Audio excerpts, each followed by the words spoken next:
pessoal, eu sou o Fernando Carmari, sou CTO aqui na Dextra e a gente está em mais um DevCamp Drops, que é a versão Continuous Delivery do DevCamp. E hoje a gente vai falar sobre um tema super interessante, com uma pessoa que é um grande especialista da área. A gente vai falar sobre as armadilhas dos projetos de dados, dos projetos de Data Science. Se apresenta aí, Gago. Fala quem você é, conta um pouquinho de você pro pessoal. Fala, Fê. Pessoal, boa tarde. Meu nome é Everton Gago, sou CDO aqui na Dextra. Estou no mercado desde 2012. A Dextra é a primeira empresa que eu trabalhei. Tenho orgulho de carregar aqui essa cultura e todas as coisas mágicas que a gente faz acontecer dentro dessa empresa maravilhosa. Sou formado em matemática, tenho ali um mestrado e doutorado em engenharia elétrica, aplicada a machine learning e inteligência artificial. Minha maior expertise é em modelagem, mas gosto demais também de engenharia de dados, engenharia de software. Sou um apaixonado por tudo que envolve tecnologia. Muito legal, Gago. Cara, conta pra gente um pouco assim, quais são as diferenças de um projeto de software normal? Acho que a gente está bem acostumado a fazer os projetos de desenvolvimento de software e tudo mais. O que muda quando a gente fala de um projeto de dados? E tem alguma coisa que a gente tem que se preocupar, algum tipo de armadilha que a gente pode cair quando a gente está fazendo um projeto de dados? Perfeito. Um projeto de dados, ele se assemelha a um projeto de software em muitos aspectos. Então, todas as boas práticas que nós temos em um projeto de software, testes automatizados, CI/CD, tudo isso também serve para um projeto de dados. Afinal, um projeto de dados também é um projeto de software. Mas tem alguns pontos de cuidado, né? Eu acho que o Fernando chamou bem aqui de armadilhas, né? A principal armadilha é não mitigar os riscos científicos que existem nesse projeto. Então, muitas vezes, um projeto de dados ele começa em etapas anteriores às de um projeto de software. Quando você vai fazer um portal, quando você vai fazer um app, você já tem certeza sobre é possível fazer isso, é possível construir esse app, é possível construir esse portal. Isso nem sempre é verdade quando você está falando de um projeto de dados. Então, muitas vezes, preciso fazer um recomendador de conteúdo. Será que é possível fazer isso com os dados que eu tenho e obter os resultados que eu pretendo obter? Então, essa é uma pergunta anterior, né? E é uma armadilha não fazer essa pergunta, né? Assumir que é possível e começar esse projeto, né? Colocando bastante investimento, rampando times muito grandes e descobrir tardiamente que não é possível obter os resultados que se esperava ali. Então, um cuidado, né, um grande cuidado que a gente precisa tomar é fazer um warm-up gradual disso, né? Iniciar esses projetos ainda muito pequenos, entender os dados que estão disponíveis, tratar esses dados antes de se preocupar em estruturar grandes coisas, né? Começar um projeto pequeno, mas estar pronto para crescer, né? Colocar ali as boas práticas da engenharia de software, né? Também da engenharia de dados, para permitir um crescimento muito rápido se tudo isso der certo. Então, trazer essa abordagem científica é muito importante, principalmente em projetos de dados, quando você tem ali quando você envolve machine learning e inteligência artificial, né? Então, o processo experimental, ele é muito rico e ele é fundamental nesse tipo de projeto. Legal, né? Todo projeto de tecnologia tem algum nível de incerteza, mas pelo que eu entendi, um projeto de dados, né, quando a gente quer explorar ou descobrir que tipo de informação, que tipo de resultado a gente consegue tirar a partir dos dados, existem grandes incertezas. Geralmente a gente pode vir com um objetivo muito grande ou com uma premissa, uma hipótese muito transformadora, mas eventualmente aquilo pode não dar certo, ou a gente tem que mudar o caminho conforme a gente vai desenvolvendo, e é importante criar um método para experimentar e validar esse caminho que a gente toma dentro do projeto de dados. É mais ou menos isso, né, que eu entendi, tá É certo? isso mesmo, Fê. E isso vai muito de encontro com os métodos ágeis, né? Então, trabalhar em projetos de dados e não ter a essência ágil para executar esses projetos, com iterações curtas, com experimentações pequenas e simples, né, dando um passo de cada vez, aprendendo com os resultados das etapas anteriores. É impossível fazer um projeto de dados sem esse tipo de abordagem. Então, excelente ponto, e o ágil se conecta exatamente a isso, né? Então, o método científico, o método de experimentação, ele precisa ter essa conexão, e o ágil propõe, né? Ele possibilita, dentro de um método de desenvolvimento, que isso aconteça, né? E aí o que difere de fato, esses questionamentos anteriores, né, a algumas premissas, né, de que é possível fazer. Quando você trata de projetos de dados, em alguns casos, não é possível fazer, pelo menos não com o que você tem naquele momento, né? Eu gosto de dizer que nem sempre você está pronto para fazer um projeto de dados. E você precisa começar esse projeto, você precisa começar esse trabalho com um pensamento ali, um racional, de descobrir se você está pronto para fazer esse trabalho antes de efetivamente mergulhar no trabalho e investir tudo ali, né?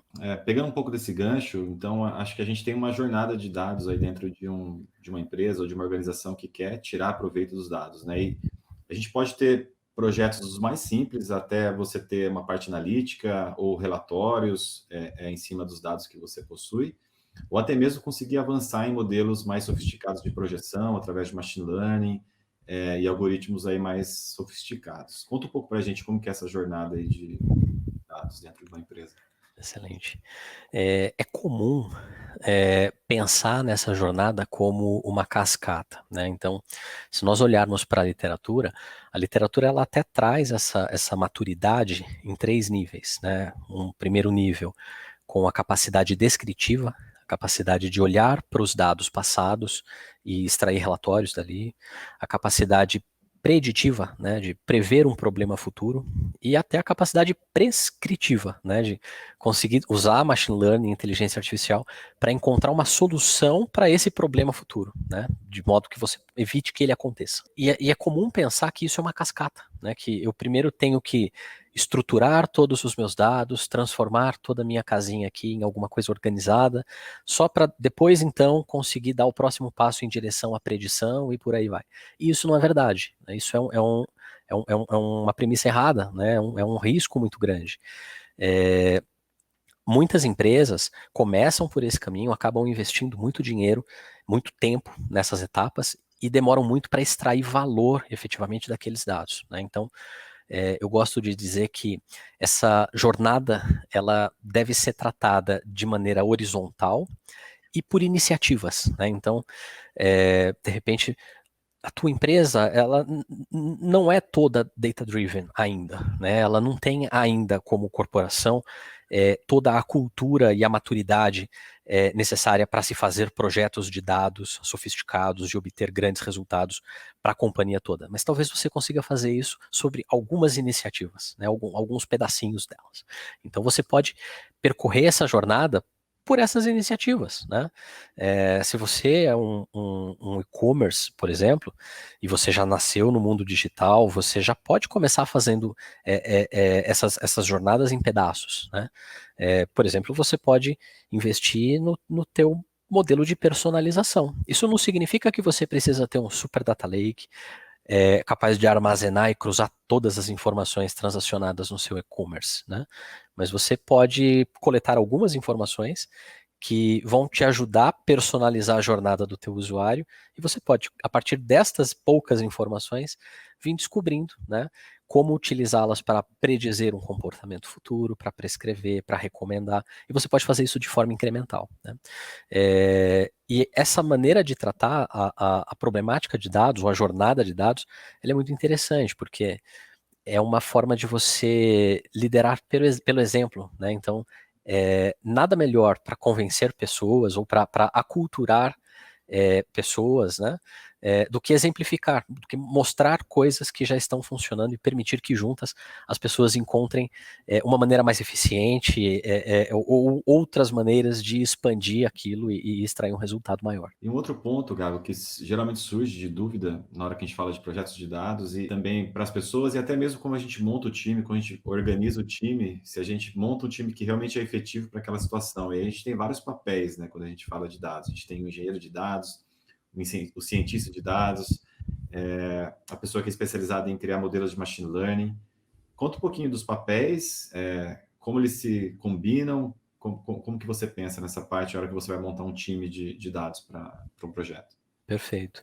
Esse ponto é bem interessante. Eu vejo que para o mercado ainda existe uma grande confusão sobre alguns desses papéis, né?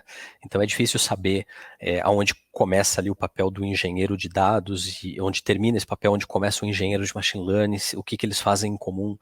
E, para falar a verdade, a gente não tem ainda esse modelo completamente definido, né? Muitas empresas dão sua própria tratativa para cada um desses papéis. Existe ali uma linha comum, né, alguma coisa um pouco mais ortodoxa da literatura, mas é comum observar diferenças de uma empresa para outra, né, em como cada uma delas trata isso. Do ponto de vista mais ortodoxo, o engenheiro de dados, ele é um desenvolvedor de software que tem muito conhecimento arquitetural, principalmente em arquiteturas de Big Data, né? Arquiteturas capazes de processar e armazenar grandes volumes de dados. Essas pessoas são especializadas em tecnologias de processamento paralelo distribuído, como Hadoop, Spark, né? E todo o ecossistema que está em volta disso. E são pessoas que conseguem construir grandes arquiteturas para tratar e fazer a ingestão desses grandes volumes, processar e armazenar isso com segurança, mantendo compliance com legislação, né? E ter um processamento eficiente de tudo isso, né? A partir dessas informações, você desdobra, né, quando você tem esses dados bem guardados e disponíveis, você desdobra a possibilidade de análise sobre esses dados. O papel do analista surge daí, né? Normalmente o analista, ele é uma pessoa técnica, né, mas que não necessariamente tem uma expertise tão grande em arquiteturas e plataformas de Big Data, né? E também não tem um conhecimento muito avançado em machine learning, mas ele conhece muito do negócio. Então, é uma pessoa técnica que tem grande conhecimento com aquele tipo de negócio. E é comum encontrar dentro dessa especialidade do analista de dados, pessoas especializadas no mercado financeiro, pessoas especializadas em varejo, né? São pessoas técnicas com uma grande vivência ali, naquele segmento, né? E são pessoas que conseguem olhar para esses dados, conseguem extrair informação, conseguem extrair insights que direcionam o negócio, né? Os analistas de dados hoje, eles atuam em muitas verticais, inclusive em growth, né, de produtos, são pessoas muito presentes hoje na área.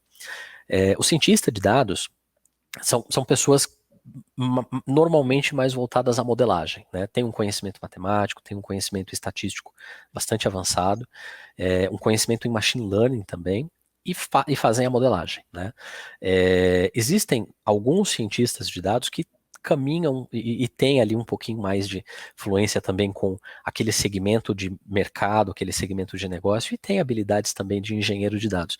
E isso é um ponto de bastante confusão, né? Muitas vezes, muitas empresas acabam colocando o cientista para fazer o trabalho do cientista e do engenheiro, né? E tudo bem, né? Quando isso é combinado, mas é muito importante reforçar que são pessoas com expertises diferentes, com bagagens diferentes, né?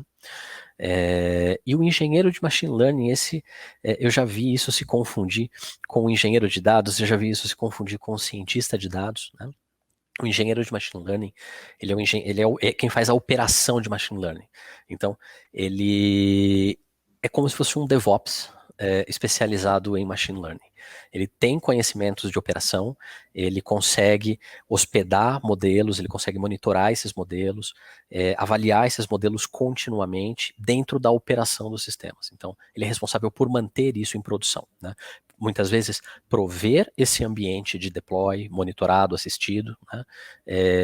Disponibilizar esses modelos e acompanhar isso, entregando métricas de forma contínua para os cientistas, para os engenheiros, alertando todo o backstage ali, né, de engenharia e de modelagem para suportar qualquer ajuste, qualquer melhoria se necessário.